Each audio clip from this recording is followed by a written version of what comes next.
Think about your last trip. The frantic packing, the airport security line, the desperate search for Wi-Fi.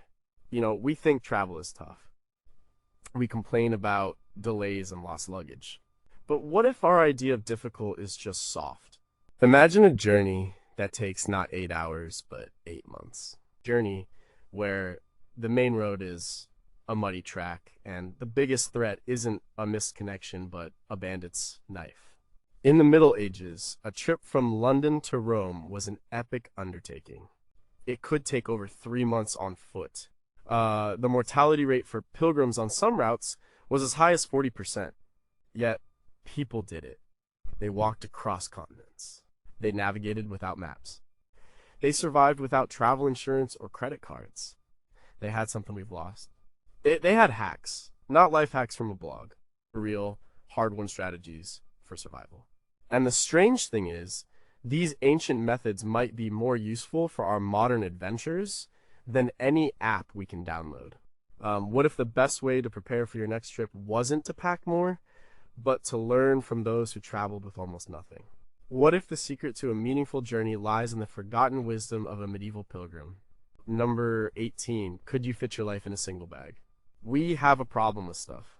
We buy rolling suitcases with special compartments for every gadget. We use packing cubes to squeeze in one more outfit we probably won't wear. The modern traveler is a turtle, carrying a heavy shell of just-in-case items. But in the medieval world, everything you owned had to fit on your back or on your horse.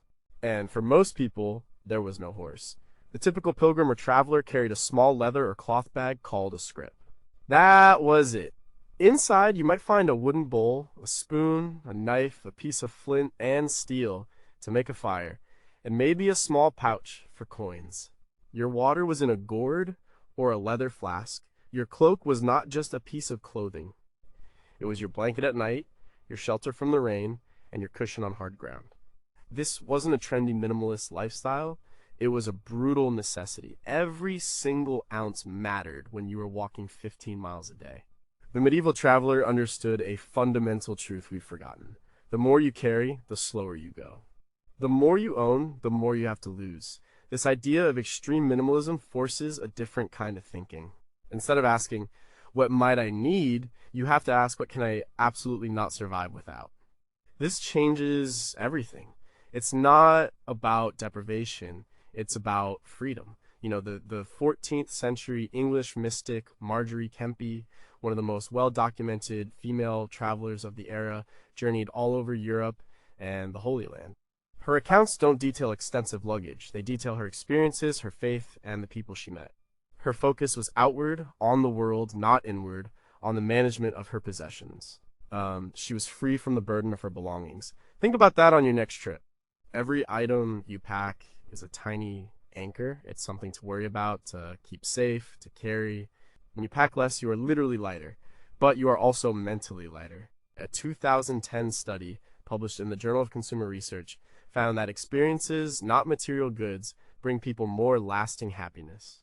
By focusing on packing less, we are forced to focus more on the experience itself. The hack here is not to buy a smaller bag, it is to change your mindset. See your possessions as tools, not comforts. A single good knife is better than a travel-sized kitchen. A versatile piece of cloth, like a sarong or a wool shawl, can be a towel, a scarf, a blanket, or a bag.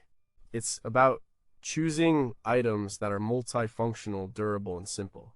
The medieval cloak is the ancestor of the modern merino wool hoodie. It's warm when it's cold, it breathes when it's hot, and it doesn't stink after one day of wear. They figured this out 1,000 years ago. We're just rediscovering it and paying a premium for it. The real challenge is to apply this thinking beyond just the bag. It's about packing your mind lightly too. Let go of the rigid itinerary. Let go of the need to see every single thing on a list. Just travel like a medieval pilgrim with a clear destination but an open path, with only the essentials. Because the journey is hard enough without carrying things you do not need. But what have we truly lost in our ability to distinguish want from need? If your house burned down and you could only save what you could carry, what would you choose? And would you be able to walk 100 miles with it? What essential survival skill has atrophied in us because we can always just buy a replacement for anything that breaks or gets lost? Number 17, is it safer to walk with strangers? The lone traveler is a modern invention. We celebrate the solo trip, the brave adventurer finding themselves in the wilderness. In the Middle Ages, traveling alone was not seen as brave. It was seen as suicidal. The roads were not safe. Bandits, known as cotrels or routiers in France, were a constant threat. These were often unemployed mercenaries who preyed on the vulnerable. To travel alone was to paint a target on your back. The solution was simple. You found other people going in the same direction. You formed a group. This wasn't about friendship, it was about survival. The most famous example of this is Geoffrey Chaucer's The Canterbury Tales, written in the late 14th century. It's a collection of stories told by a diverse group of pilgrims traveling together from London to Canterbury. There's a knight, a miller, a nun, a merchant. They were not friends. They were a temporary, self-organized community of convenience. Their safety was in their numbers. A group of 30 people is a much harder target for a couple of thieves than a single person. This principle of collective security is something we've outsourced to institutions. We expect the police, the government, the airline to keep us safe. We put on headphones in the train station and ignore the people around us. But the medieval traveler understood that safety is a shared responsibility. You looked out for the people in your group, and they looked out for you. They shared information about dangerous roads or dishonest innkeepers. They helped if someone got sick or injured. This ad hoc community was a powerful form of insurance. The famous pilgrimage routes, like the Camino de Santiago to Spain or the Via Francigena to Rome, were not just paths. They were corridors of shared movement where travelers could easily find a group to join. In a 2012 study on social psychology, researchers found that individuals in a group feel a diffused sense of responsibility, but also a heightened sense of security and belonging. This is exactly what a medieval traveling party offered. It wasn't just physical safety. It was psychological safety. The long, hard days of walking were made more bearable by conversation and shared experience. How do we apply this today? We do it in small ways already. We read online reviews from other travelers. We join Facebook groups for expatriates or backpackers. But we can take it further. Instead of isolating yourself in a hotel room, stay in a hostel or a guest house with a common area. Talk to people, ask them where they've been and what they've seen. The person you meet in a hostel kitchen might have just come from the city you're going to next. Their advice will be more current and more real than any guidebook. Instead of taking a taxi from the airport alone, see if anyone else is going your way and share the ride. This isn't just about saving money, it's about building momentary alliances. It's about remembering that we are all just travelers trying to get somewhere. This act of forming temporary communities also breaks down our modern isolation. The sociologist Ray Oldenburg wrote about the importance of places outside home and work where people can connect. For the medieval traveler, the road itself was a third place. For us, it can be a hostel common room, a shared taxi, or a local cafe. The hack is to see other travelers not as competition or as obstacles, but as potential allies. Put the phone down, take the headphones off, make eye contact, ask a simple question. Where are you headed? You might be surprised how much safer and richer your journey becomes. But has our digital connection made us more suspicious of face-to-face encounters with strangers? By relying on curated online groups, do we miss the chance for the kind of random, life-altering encounters Chaucer described? And in a world where we can track our friends and family on a map, have we forgotten the fundamental trust required to walk down a road with someone we just met? Number 16. What if the journey itself was the point? Our travel is defined by speed. We want the fastest flight, the bullet train, the most direct route. We see the time spent in transit as a waste, a necessary evil to be endured before the real vacation begins. We try to sleep, watch movies, do anything to make the journey disappear. The medieval traveler had the opposite perspective. They couldn't make the journey disappear. The journey was everything. When you walk from Paris to Rome, a journey of over 1,000 miles, you are not skipping over the world. You are experiencing every single step of it. You see the landscape change from the rolling hills of Burgundy to the plains of Lombardy to the mountains of the Apennines. You feel the weather turn, you smell the different crops in the fields. Your body is the vehicle, and the world passes by at a human speed. This is the ultimate form of slow travel. It wasn't a choice, it was the only option. But in being forced into this slowness, they gained a deeper connection to the places they passed through. The concept of pilgrimage itself was centered on the idea that the journey, with all its suffering and hardship, was a transformative act. It wasn't just about arriving at the shrine, it was about what happened to you along the way. The physical act of walking was a form of meditation, a way to clear the mind. Modern science is catching up to this. A 2014 study from Stanford University found that walking boosts creative inspiration. The researchers concluded that the simple act of walking opens up the free flow of ideas. The medieval pilgrim wasn't trying to brainstorm a new business idea, but they were engaged in a deep month-long process of introspection and observation made possible by the rhythm of their own 2 feet. The writer and naturalist John Muir famously said, "I only went out for a walk and finally concluded to stay out till sundown, for going out, I found, was really going in." This is the essence of the medieval travel mindset. We can't all take 3 months to walk across a continent, but we can adopt the principle. The hack is to deliberately build slowness into our travel. Instead of flying between 2 cities, take the train. Look out the window. Instead of taking a taxi across town, walk. Get lost in the side streets. Instead of a packed 7-day itinerary, plan to do only one thing each day. Leave the rest of the time for wandering. This approach saves money, but that's not the point. The point is to trade efficiency for experience. The things you remember from a trip are rarely the things you see from a tour bus window. They are the unexpected conversations, the smell of a bakery down a small alley, the feeling of the sun on your face while sitting in a park. These things only happen when you are not rushing. When you slow down, your senses open up. You stop being a consumer of sights and become an observer of life. The 14th century Arab scholar Ibn Khaldun wrote about how the environment and climate shape culture. This is something you can only truly understand when you move through environments slowly, when you feel the dry desert wind or the damp mountain air on your own skin. By slowing down, you give the world a chance to reveal itself to you. But are we addicted to the dopamine hit of ticking off a checklist of sights? Has our obsession with efficiency robbed us of our ability to just be present in a place? What would happen to the tourism industry if everyone decided to visit half as many places but spend twice as long in each one? Number 15, can you find your way without a blue dot? We are completely dependent on GPS. We follow the blue dot on our phone screen without question. We trust the calm voice telling us to turn left in 200 feet. If the signal is lost, we feel a surge of panic. We are navigationally blind. A medieval traveler, by contrast, was a master of reading the world. They had to be. Their life depended on it. They didn't have accurate maps in the way we did. Maps of the time, like the Mappa Mundi, were often more theological than geographical, with Jerusalem at the center of the world. So how did they find their way? They used a collection of ancient, powerful techniques. The most important was the sun. They knew that the sun rises in the east and sets in the west. At noon, in the northern hemisphere, it is in the south. This simple fact is a compass that never runs out of batteries. At night, they use the stars. The North Star Polaris has been the anchor for travelers for millennia. They also read the landscape. They followed rivers, which often lead to towns.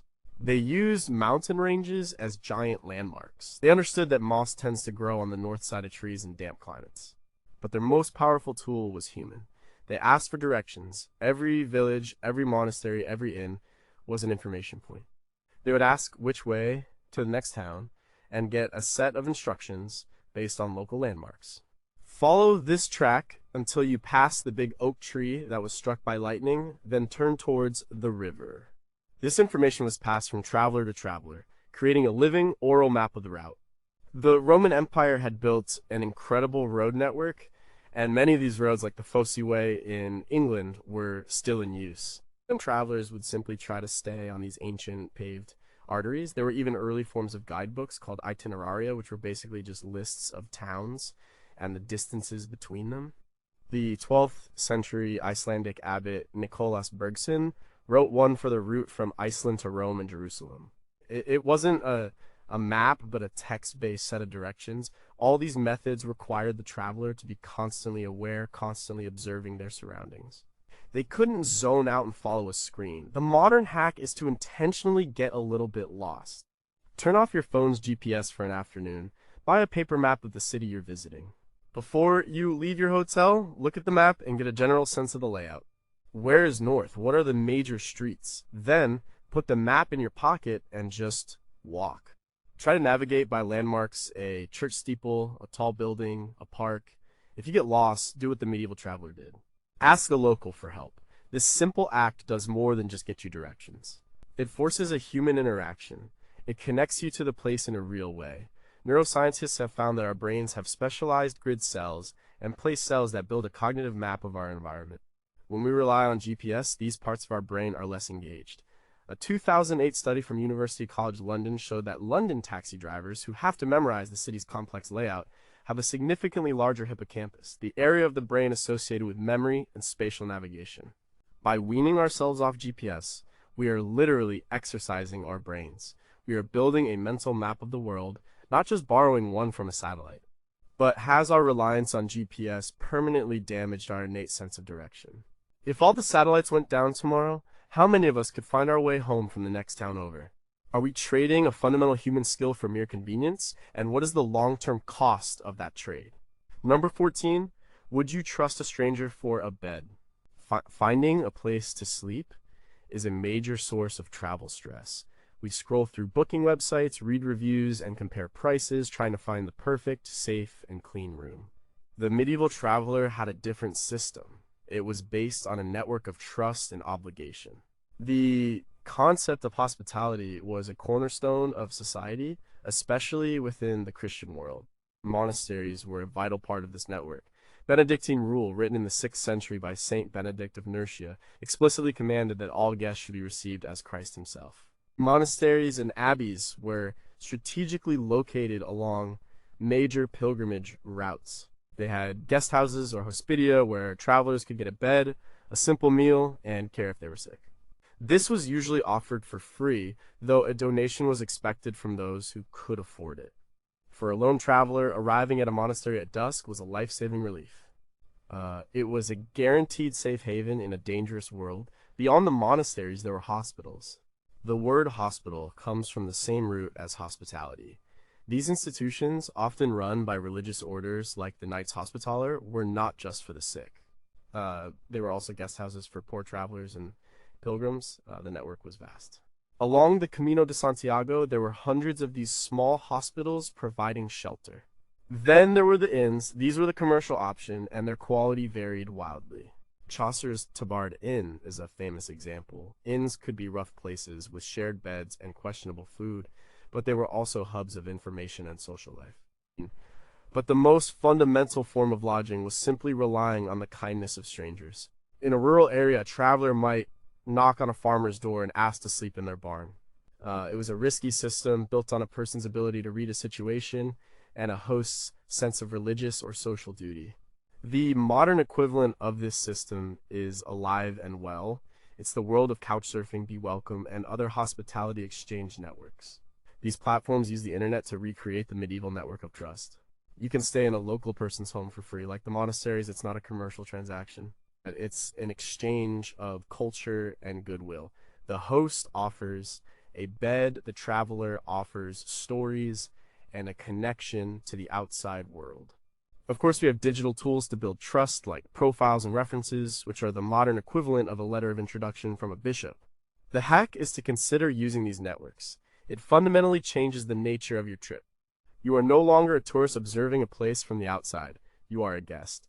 You see the city not through the eyes of a guidebook, but through the eyes of someone who lives there. They can tell you which baker has the best bread and which park is best for watching the sunset. This is the kind of deep, authentic experience that you can't buy. It requires a degree of vulnerability.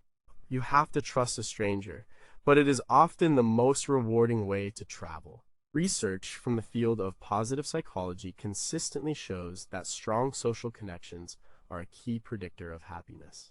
By staying with a local, you are building a small, temporary, but genuine social bond. But in an age of increasing suspicion and individualism, are we losing our capacity for the kind of radical trust that these hospitality networks require? It has the commercialization of travel with platforms like Airbnb eroded the spirit of genuine non-transactional hospitality. What is the real difference between a guest and a customer? And which one are we more often? Number 13, why carry 10 things when one will do? We love specialized gear. We have a specific jacket for rain, another for wind, and a third for cold. We have a fork, a spoon, and a knife. Our bags are full of single-purpose items. The medieval traveler couldn't afford this way of thinking. Every object had to earn its place by being useful in multiple ways. The principle of multifunctionality was not a clever trick, it was the key to survival. The most obvious example is the knife. A simple, sturdy knife was a traveler's most important tool. It was their utensil for eating.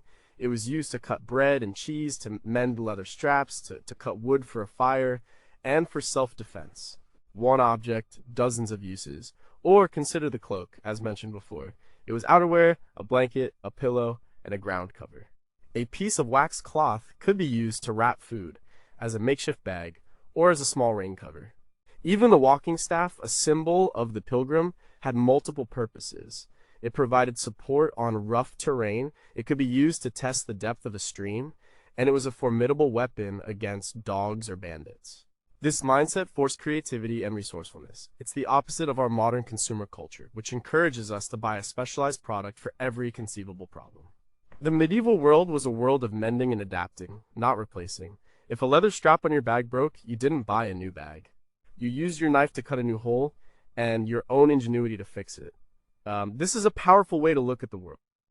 It's about seeing the potential in objects beyond their intended use. The 13th century philosopher and scientist Roger Bacon, a Franciscan friar, was a master of this kind of thinking. He experimented with optics, explosives, and engineering, always looking for the underlying principles of how things worked, which is the first step toward being able to adapt and repurpose them. The hack for modern travel is to actively seek out multi-purpose items. This goes beyond the famous spork. Think about a bandana. It can be a headband, a dust mask, a towel, a bandage, a tourniquet, or a coffee filter. A length of paracord is just a string, but it can be a clothesline, a replacement shoelace, or used to tie something to your pack. Your smartphone is the ultimate modern multi-tool. A camera, a map, a library, a flashlight, a communication device.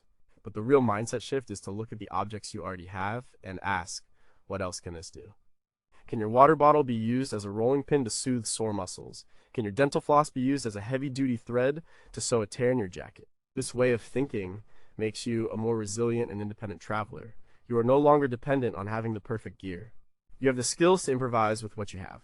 A 2015 study in the Academy of Management Journal found that people working under resource constraints are often more creative than those with abundant resources. The limitations force them to think differently. By packing less and choosing multi-purpose gear, we are imposing a creative constraint on ourselves, forcing us to become better problem solvers on the road. But has the convenience of specialized consumer goods made us less creative and resourceful? If you were stranded with only the contents of your pockets, what could you actually accomplish? What fundamental human ingenuity do we lose when every problem has a prepackaged single-use solution available for purchase? Number 12, should you ask for directions or trust your app? We live in an age of curated information. Before we go anywhere, we read blogs, check ratings on TripAdvisor, and look at curated Instagram feeds. We arrive in a new city with a pre-made list of the best restaurants and the must-see sites. We trust the algorithm. The medieval traveler had a very different source of information, people. The knowledge they relied on was local, timely, and passed by word of mouth. The inn was the internet of the Middle Ages. Here, travelers from different parts of the world would cross paths. They would exchange stories, warnings, and advice. You could learn which bridge was washed out, which lord was charging an unfair toll, or where to find a safe place to sleep in the next town. This information was never static. It was a living, breathing network of shared intelligence. To get this information, you had to talk to people, not just other travelers, but locals.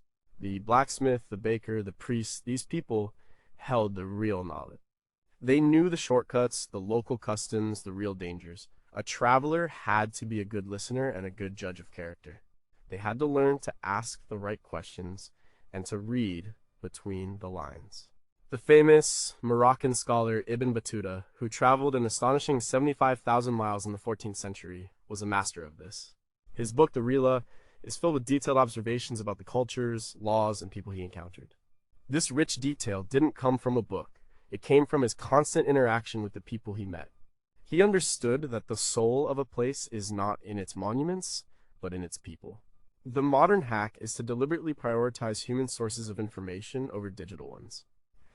When you arrive in a new place, make it a point to talk to 3 different locals. Talk to the person running your guest house, the barista at the coffee shop, the shopkeeper. Ask them a simple question: what's your favorite thing to do in the city? Or, where do you go to get a great, simple meal? Their answers will almost certainly not be the #1 rated thing on a review website. They will point you to the small family-run restaurant with no sign, the quiet park the locals love, the small museum that gets overlooked. This is how you break out of the tourist bubble. This is how you find the authentic pulse of a city.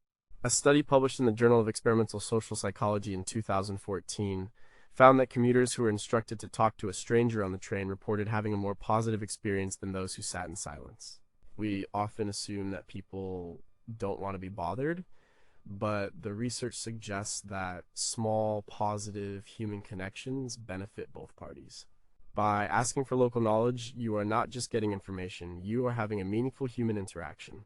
You are showing respect for their home and their expertise.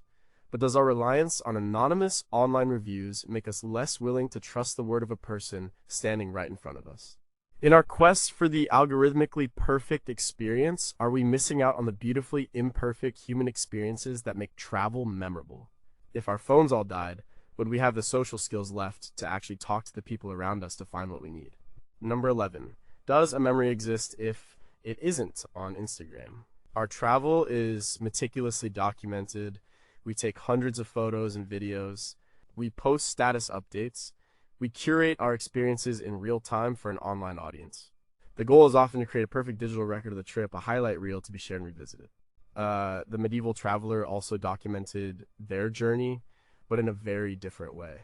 For many, the primary record was the one stored in their own memory. Stories of the journey would be told and retold for years, becoming part of a family's or a village's oral history. The physical souvenirs were often small, symbolic objects. A pilgrim returning from the Holy Land might bring back a palm frond.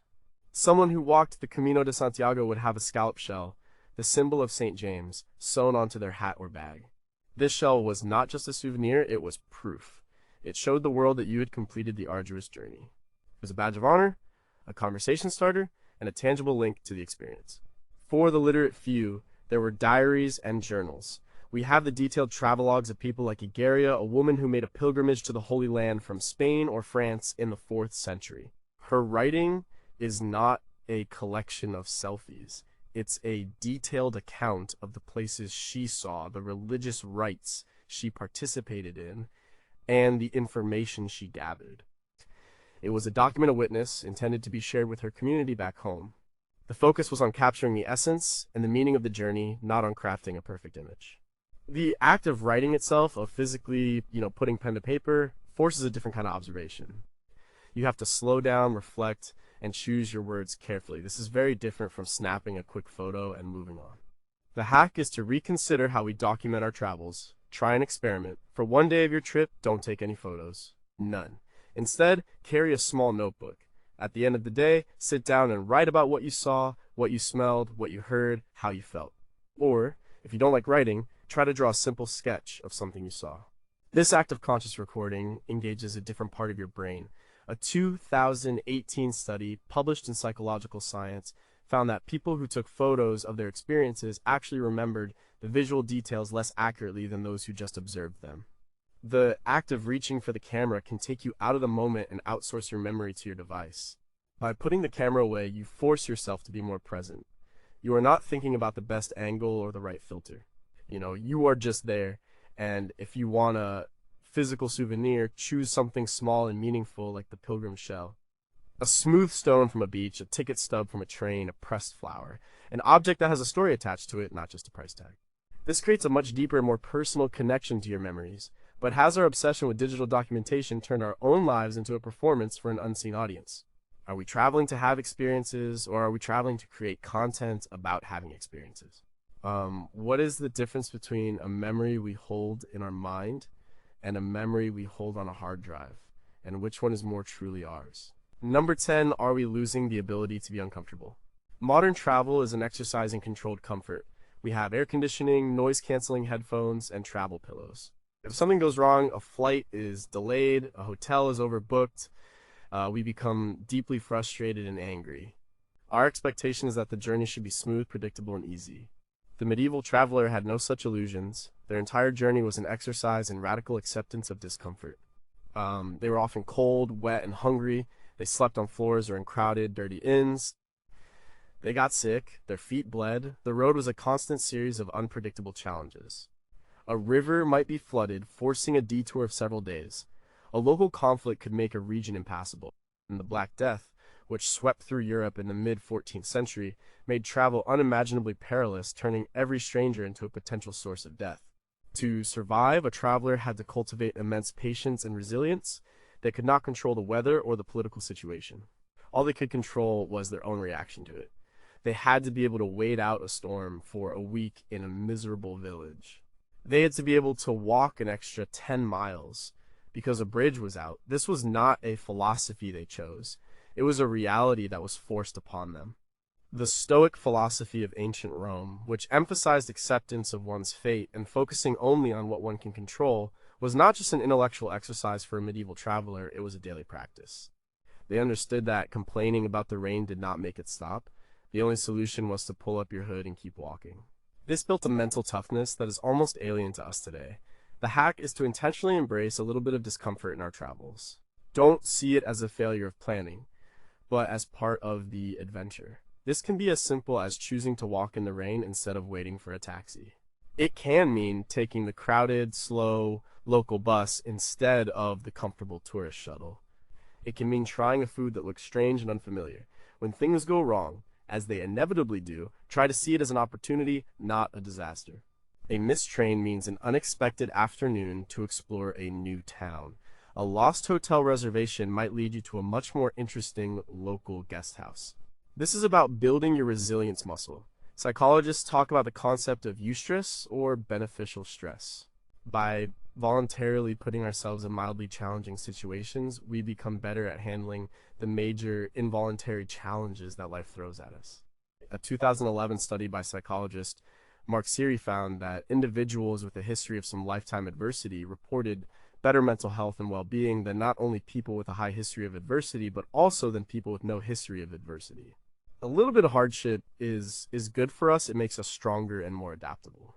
But has our constant pursuit of comfort made us fundamentally weaker? Are we raising a generation that lacks the resilience to cope when things don't go according to plan?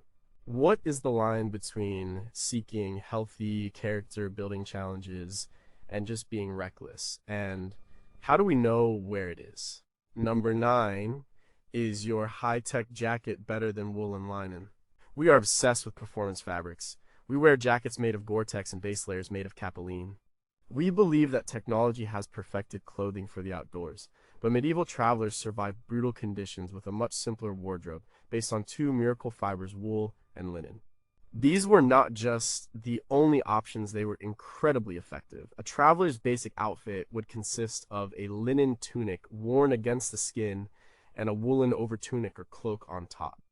This simple layering system was a masterpiece of thermal regulation. Linen, made from the flax plant, is highly breathable and wicks moisture away from the skin, keeping you cool and dry in the heat.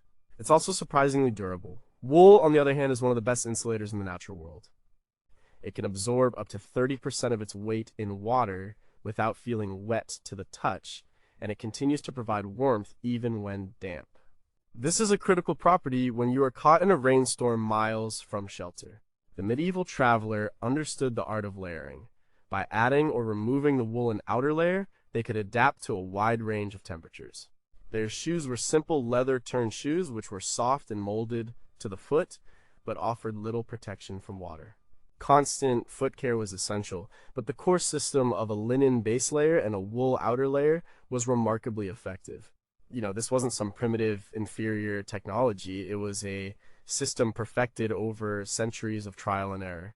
A people like Otzi, the Iceman, whose 5,300-year-old preserved body was found in the Alps, had a sophisticated wardrobe of leather and grasses that showed a deep understanding of insulation and protection. The medieval traveler was the inheritor of this ancient knowledge. They didn't have waterproof breathable membranes, but they had the natural high-tech of wool. The hack is to rediscover the power of these natural fibers. Instead of packing a suitcase full of synthetic clothes, consider investing in a few high-quality items made of merino wool and linen. A merino wool t-shirt can be worn for days without developing an odor because of wool's natural antimicrobial properties. It will keep you warm in the evening and cool during the day. A linen shirt is perfect for hot, humid climates. This approach aligns with the minimalist principle of packing fewer, more versatile items. These natural materials also connect us to a more sustainable way of living. They are renewable resources and they are biodegradable. A 2016 study from Plymouth University highlighted the problem of synthetic microfibers from clothing polluting the oceans. Wool and linen do not have this problem. By choosing these fabrics, we are not just adopting a medieval travel hack, we are making a better choice for the planet. This isn't about throwing away all your modern gear, it's about appreciating that sometimes the oldest solutions are still the best. But has our faith in marketing and new technology blinded us to the effectiveness of simple, ancient solutions? Are we paying a premium for synthetic fabrics that are often less comfortable and less sustainable than their natural alternatives? What other primitive technologies might be superior to our modern ones in ways we have failed to recognize? Number 8. What is your time worth in a foreign land? We handle money with plastic cards and phone taps. We barely think about the complex global financial system that makes it possible. A medieval traveler had a much more tangible relationship with currency. First, the monetary system was a chaotic mess. Every major kingdom, and even many individual lords and cities, minted their own coins. A traveler would have to be a part-time currency exchange expert, knowing the relative value of a Florentine florin, a Venetian ducat, and a French livre. Carrying large amounts of cash was also incredibly dangerous. It made you a prime target for thieves. This led to two very interesting solutions: bartering and letters of credit. Bartering was common, especially in rural areas. A traveler might trade a small bit of labor or a useful item they carried for a meal or a place to sleep in a barn. This was an exchange based on immediate, tangible value, not abstract currency. It required negotiation, communication, and a mutual understanding of need. The more sophisticated solution was the letter of credit. This system was largely pioneered by Italian banking families and religious orders like the Knights Templar. A merchant or wealthy pilgrim in London could deposit a sum of money with the Templars. They would receive a letter written in a complex cipher, which they could then present at a Templar preceptory in, say, Paris or Rome, to withdraw the equivalent amount in local currency. This was a revolutionary financial innovation. It was the medieval version of a traveler's check, and it made long-distance trade and travel much safer. It was a system built entirely on reputation and trust in a vast international network. It showed a deep understanding of how to move value without physically moving gold and silver. The hack for the modern traveler is to think about value beyond just money. How can you use your skills or your time as a form of currency? This is the principle behind platforms like Workaway or Worldpackers, where you can exchange a few hours of work per day for food and accommodation. You could be helping on an organic farm, working in a hostel, or teaching a language. This is modern-day bartering. It takes you out of the role of a consumer and puts you into the role of a contributor. It allows you to stay in a place for longer, build real skills, and form deeper connections with the local community. It changes your relationship with a place when you have contributed to it. The Nobel Prize-winning economist Daniel Kahneman has done extensive research on how people perceive value. His work shows that we value things we have put effort into more, highly the IKEA effect. By investing your time and labor, you are not just saving money, you are creating a more valuable and meaningful travel experience for yourself. You are engaging in a fair exchange, a practice as old as travel itself. But has the ease of digital payments made us lazy about understanding the true cost and value of things? If we were forced to barter for our next meal, what skills do we actually possess that another person would find valuable? Are we losing the art of negotiation and human-to-human economic exchange in favor of sterile, frictionless transactions? Number 7. Can you survive on bread, cheese, and water? We are a generation of foodies. We travel for food, we seek out Michelin-starred restaurants and unique culinary experiences. Our food choices are often complex and elaborate. The medieval traveler's diet, on the other hand, was a model of simplicity and pragmatism. The foundation of their diet on the road was bread. It was calorie-dense, portable, and available everywhere. This would be supplemented with whatever else was cheap and available: hard cheese, cured sausage, maybe some fruit or nuts in season. This was not about culinary exploration, it was about fuel. It was about getting enough calories to walk 15 to 20 miles the next day.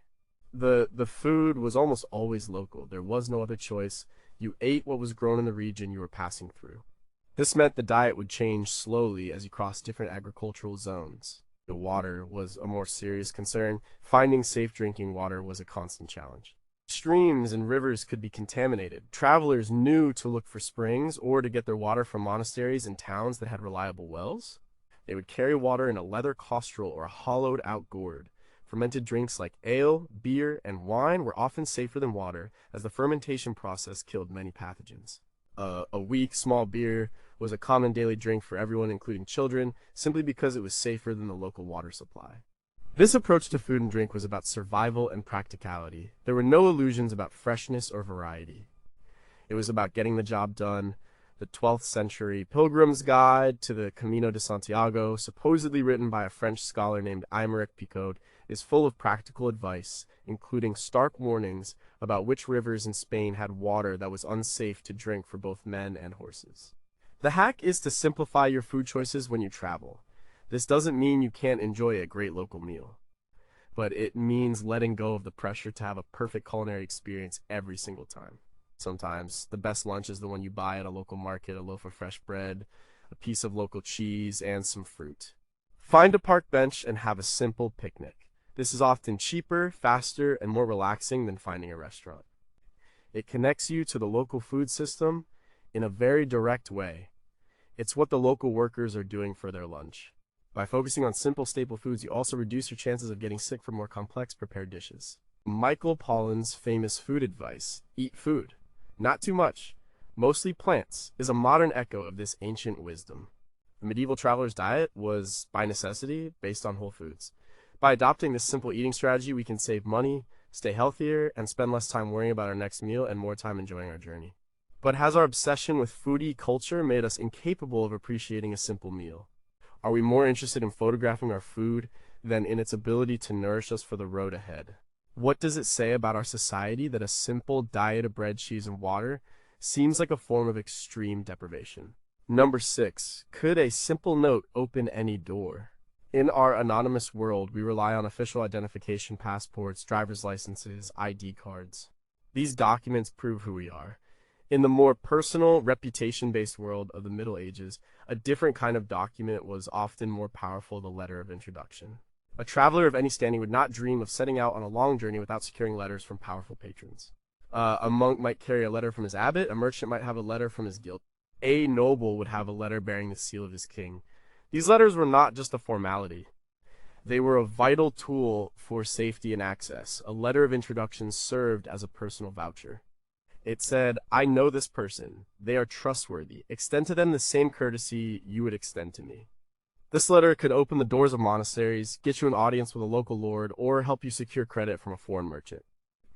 It was a passport into a network of trusted relationships. In a world with no centralized police force or reliable legal systems, a person's reputation was everything. The letter of introduction was a way to temporarily borrow someone else's good reputation. The 15th century, Paston family in England left behind a treasure trove of letters that show how this system worked. Their correspondence is full of requests for and grants of letters of introduction to help family members with their business and travel. It was the social glue that held long-distance relationships together. The quality of your letters determined the quality of your journey. The modern hack is to revive the art of the personal introduction. In the digital age, this is easier than ever. Before you travel to a new city, think about your network. Do you know anyone who lives there? Do you have a friend who knows someone there? A simple email or a social media message can work wonders. "Hey, my friend Jane is visiting your city next month. She's great. If you have time, maybe you could grab a coffee and give her some local tips." This is a digital letter of introduction. It immediately elevates you from the status of a random tourist to a friend of a friend. This can lead to amazing experiences that you would never find in a guidebook. You might get invited to a dinner party, taken to a local concert, or just get the best insider advice. It leverages the most powerful force in human society, the personal recommendation. Sociologists like Mark Granovetter have studied the strength of weak ties. His research from the 1970s showed that it is often our acquaintances, not our close friends, who provide us with the most novel opportunities and information. Activating your extended network before you travel is a powerful way to tap into this principle. It requires a bit of courage to ask for the introduction, but the rewards can be immense. But in an era of digital networks with thousands of friends, has the value of a personal introduction been diluted? Do we still have the social skills to approach a stranger with a recommendation and build a genuine connection? What is the difference between networking for personal gain and the medieval system of vouching for someone's character? At number 5, what if your best souvenir was a tale? We bring back souvenirs from our trips, t-shirts, mugs, little statues. They often end up collecting dust on a shelf. The medieval traveler also brought things back, like the pilgrim's shell or a vial of holy water. But their most valuable souvenir was intangible. It was the story. A person who had completed a long journey to Rome or Jerusalem or even just the next kingdom over was a person with status. They had seen the world, they had stories to tell. In a largely illiterate society, oral storytelling was the primary form of entertainment and information transfer. The traveler was the television, the newspaper, and the internet all rolled into one. When they returned to their village, people would gather to hear their tales. They would describe the strange foods, the different clothes, the magnificent buildings. They would recount the dangers they faced and the interesting people they met. These stories were not just entertainment, they were a form of social currency. They shaped the village's understanding of the outside world. The traveler's tales could inspire others to make their own journeys, or warn them away from certain paths. The great travel narratives of the era, like the travels of Marco Polo, began as oral accounts.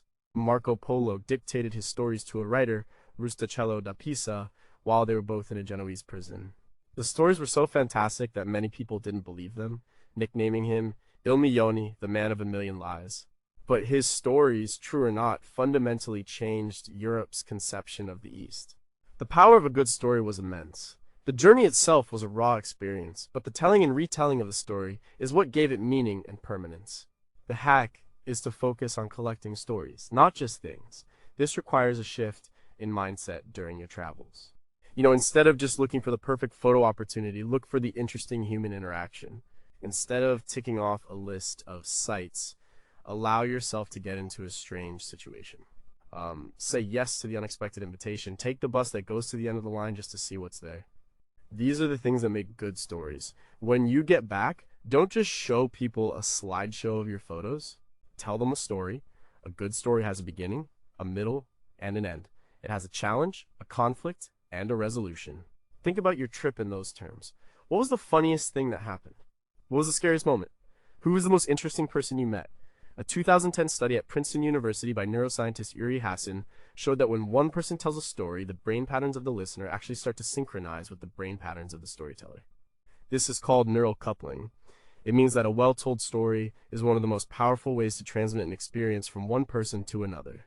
Your stories are the one souvenir that will never break, get lost, or go out of style. But in a world saturated with digital media and professional content, do we still value the simple, personal travel story told by a friend? And has the pressure to present a perfect, Instagrammable version of our travels made us less honest in the stories we tell? What is the one travel story you have that you have never told anyone, and why not? Number 4, do you really know what's in your bottle? We take clean water for granted.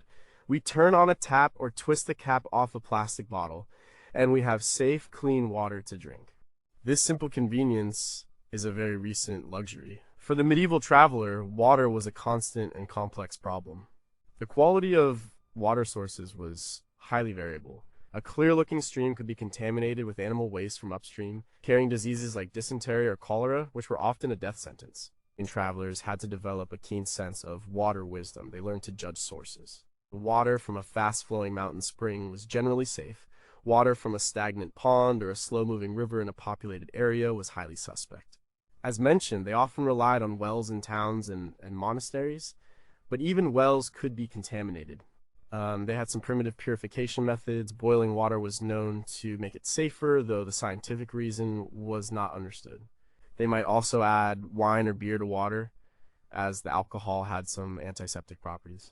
Some texts recommended adding herbs or even crushed seeds to water to cleanse it, though the effectiveness of this is questionable. The main strategy was avoidance. Experienced travelers and the guides that were written for them knew the locations of good and bad water sources along the major routes. This was critical, life-saving information. Access to safe water was a far greater concern than access to food. You can survive for weeks without food, but only a few days without water. The entire rhythm of a day's journey was often dictated by the need to get from one known safe water source to the next. The modern hack is to stop taking water for granted and to take control of your own water purification. Instead of constantly buying single-use plastic water bottles, which are expensive and environmentally disastrous, travel with your own reusable bottle and a modern water purifier. The technology for this is now incredibly small, light, and effective. A filter like the Sawyer Squeeze or a UV sterilizer like a SteriPen can make water from almost any tap or stream safe to drink. This simple piece of gear is the modern equivalent of the medieval traveler's water wisdom. It gives you freedom and self-sufficiency. You are no longer dependent on finding a shop that sells bottled water. You can fill up your bottle from a tap in your hotel, a public fountain, or a mountain stream. This saves you a huge amount of money over a long trip. More importantly, it dramatically reduces your plastic waste. The UN Environment Program estimates that about 8 million tons of plastic waste enter the oceans every year. By purifying our own water, we can stop contributing to that problem. It's a small personal act that has a real collective impact. It is also a way of connecting with a fundamental reality of travel that we have insulated ourselves from the need to secure our own most basic life support system. But has the convenience of bottled water made us ignorant of the state of our own local water sources? If the taps in our homes suddenly stopped providing safe water, how many of us would have any idea how to make it safe to drink? What is the true environmental and social cost of the billion-dollar bottled water industry?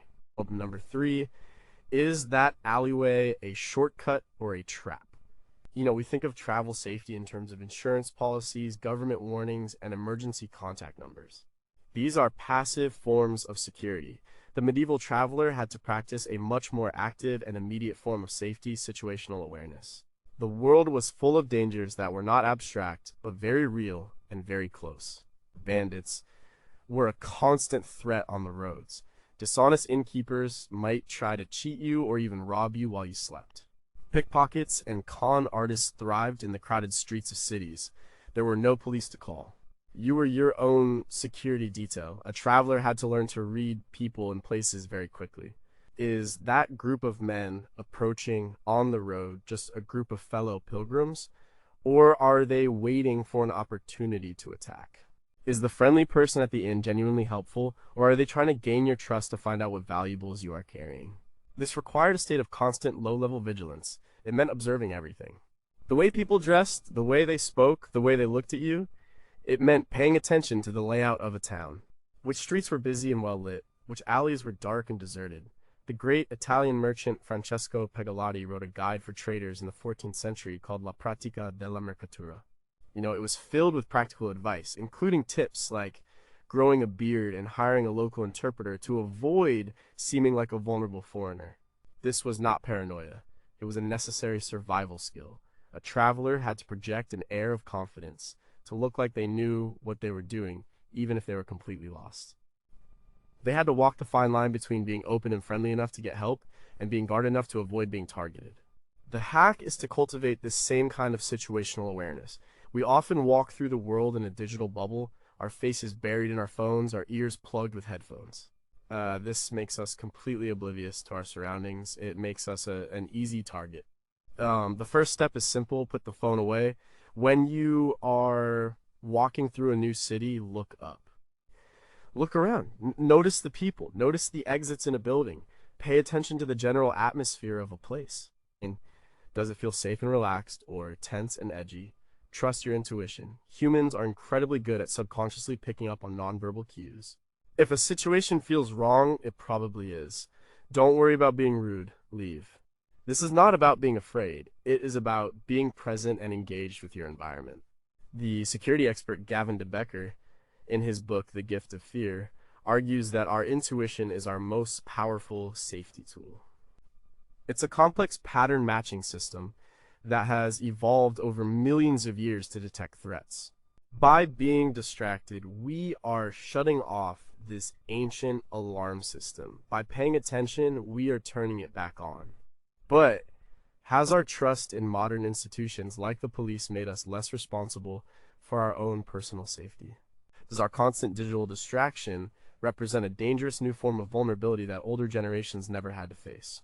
How do we balance being open to new experiences with the need to be vigilant and aware of potential dangers? Number 2, when was the last time you traveled without headphones? Our world is noisy, and when it's not, we fill the silence with our own noise podcasts, music, audiobooks. We seem to have developed a fear of silence.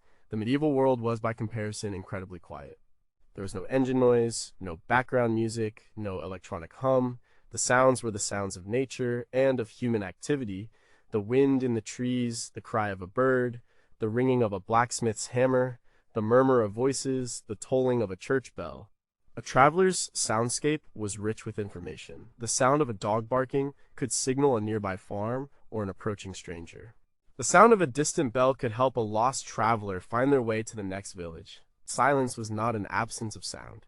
It was the backdrop against which the meaningful sounds of the world could be heard. For a pilgrim, silence was also a spiritual tool. Long periods of walking in silence were a form of meditation. It was a way to turn inward, to reflect, to pray. In the silence of the road, away from the distractions of home, a person could confront their own thoughts and feelings. This is a very different kind of journey from the one we take, constantly stimulated and distracted by our devices. The rule of St. Benedict, which governed monastic life, placed a high value on silence, seeing it as a path to humility and a way to be more receptive to the Word of God. While a traveler was not a monk, they would have been immersed in a culture that understood and valued silence in a way we no longer do. They would have experienced the profound peace of a night, with no light pollution, under a canopy of stars, and a silence so deep it was almost a physical presence. The hack is to deliberately seek out and embrace silence in your travels. Make a pact with yourself to spend at least 1 hour of your trip each day without any audio input. No music, no podcast, just you and the sounds of the world around you. Go for a walk. Sit in a park, find a quiet church or temple. At first, it might feel uncomfortable. Your brain, accustomed to constant stimulation, might feel restless, but stick with it. Soon, you will start to notice things you never would have otherwise. You will hear the nuances of a foreign language being spoken around you. You will notice the sound of the wind. You will become a better observer, a better listener. A 2013 study in the journal Brain Structure and Function found that 2 hours of silence per day prompted cell development in the hippocampus, the brain region related to the formation of memory. Silence, it seems, can literally help regenerate our brains.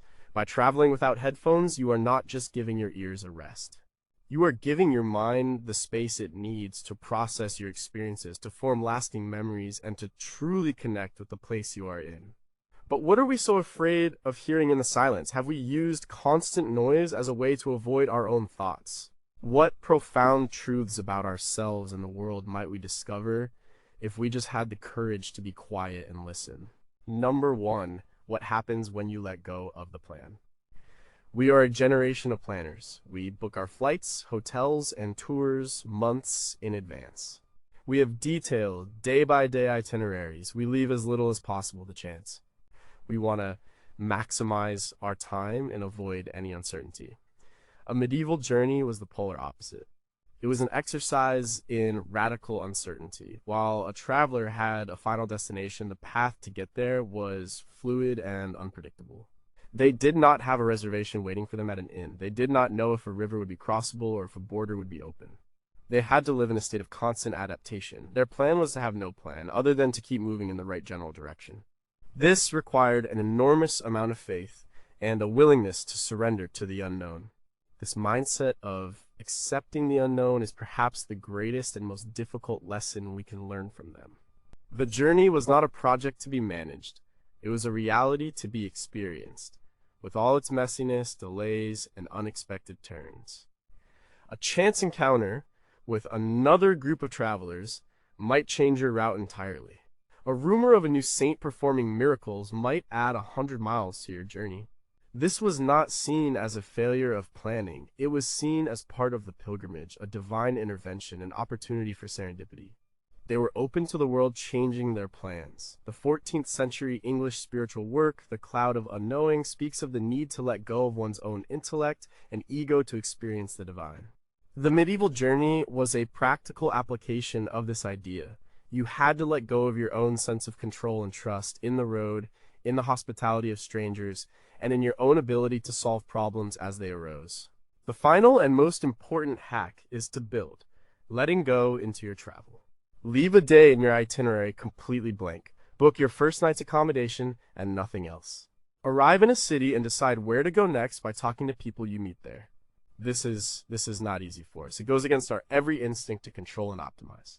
But it is in these moments of unplanned, unstructured time that the magic of travel often happens. It's when you stumble upon the neighborhood festival that wasn't in the guidebook. It's when you accept an invitation to a family dinner from someone you just met. It's when you discover your favorite place in the world was a place you had never even heard of a week before. The research on creativity shows that incubation, a period of stepping away from a problem, is often crucial for breakthroughs. In the same way, stepping away from a rigid itinerary allows for breakthroughs in our travel experience. It allows for serendipity to find us. It transforms travel from a checklist of things to see into a genuine adventure. It's the difference between following a map and drawing your own. But what is the root of our modern obsession with planning and control? Like, is it a fear of wasting time, a fear of the unknown, or a fear of our own inability to cope with the unexpected? And what would truly happen, not just on our travels, but in our lives, if we had the courage to truly let go of the plan?